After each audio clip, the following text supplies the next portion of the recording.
my name is Claire Wardle and I am the director of First Draft.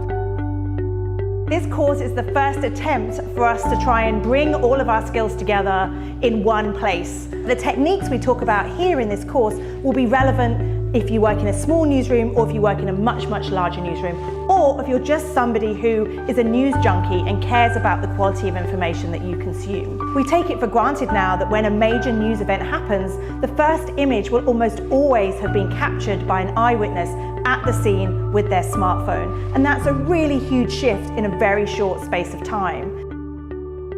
So you're going to see my face quite a lot as part of this course. So I wanted to introduce myself and explain why it was me standing in front of the camera. Well, I've been somebody who's been passionate about this topic for the last decade. I love this topic. I've been studying and research and training it from the days that I was at Cardiff University back in 2007. And around that time, I was obsessed with this kind of content that was being submitted by audiences to newsrooms, user-generated content. What was it? So I actually developed with the BBC their social media news gathering and verification course back in 2009, and we trained thousands of journalists around the world.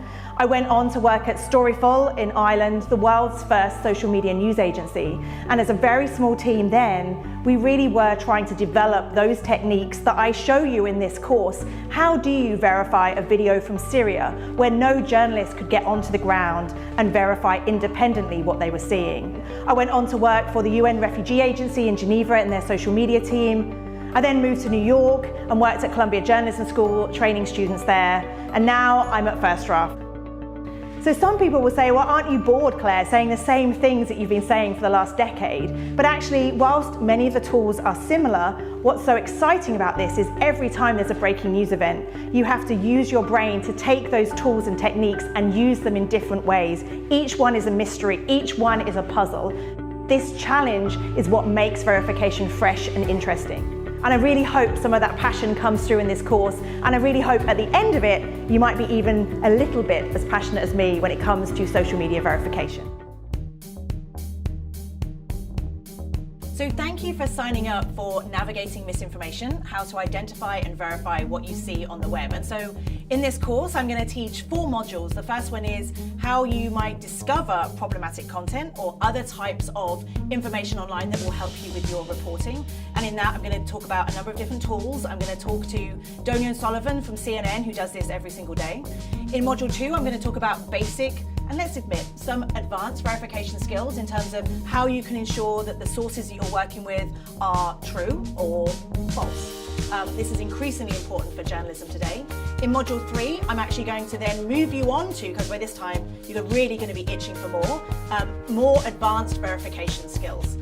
And so once we've warmed you up, we're going to throw at you some pretty challenging case studies, and hopefully you'll be able to do that and feel confident in doing that in your own reporting. And finally, in module 4, we're going to think about the ethical considerations and challenges of doing journalism in an age of disinformation. So how can you word debunk so you don't give it additional oxygen? How can you protect yourself if you're doing this type of work? How can you think about the potential impacts on your audiences?